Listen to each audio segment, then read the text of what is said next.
দেখুন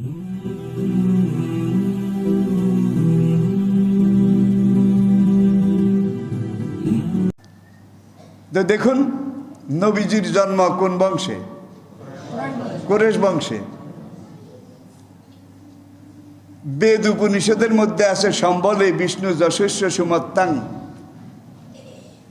মক্ষয় নগরে,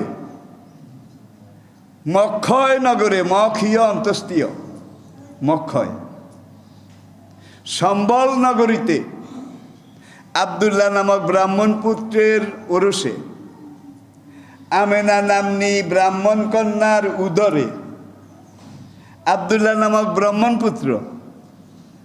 আর হিন্দু ধর্মে ব্রাহ্মণ বলা হয় বংশের দিকে যারা সবচেয়ে উপরে। আর তখনকার আরবে কুরাইশ বংশ এটা ছিল সবাই উপরে, নামাজখানে সবাই।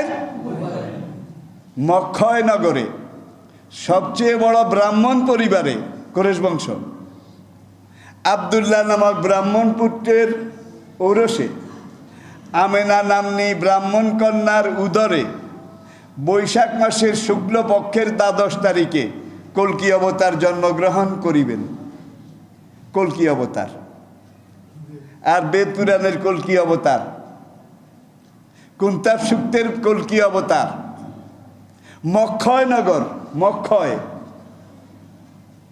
যেখানে গেলে মনের মকসুদ পুরা হয়। অমান দাখালাহু কানা আমেনা, অমান দাখালাহু মক্ষয় নগর, যেখানে গেলে নিয়ত হাসিল হয়। আমরা হজে যাই জান্নাতে যাওয়ার নিয়ত হাসিল করার জন্য, ঠিক না বে ঠিক? তাহলে মক্ষয় নগরীতে অমান দাখালাহু কানা আমেনা এমন একটা গ্রাম সম্বল। সম্বল, সম্বল হলো দুনিয়ার সবচেয়ে প্রাচীনতম গ্রাম, প্রাচীনতম।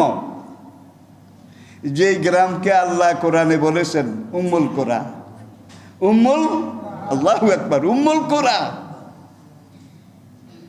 আর এই জগৎ সৃষ্টি আল্লাহ শুরু করেছিলেন 6 দিনে সৃষ্টি করেছেন। 6 দিনের একটা দিন 1000 বছরের সমান ছিল। তাহলে 6 দিন 6000 বছরের সমান। আমি কি বুঝাতে পেরেছি? আর প্রথম মক্কার জমিনটা আল্লাহ সৃষ্টি করেছেন, ওহিয়া উম্মুল কোরা।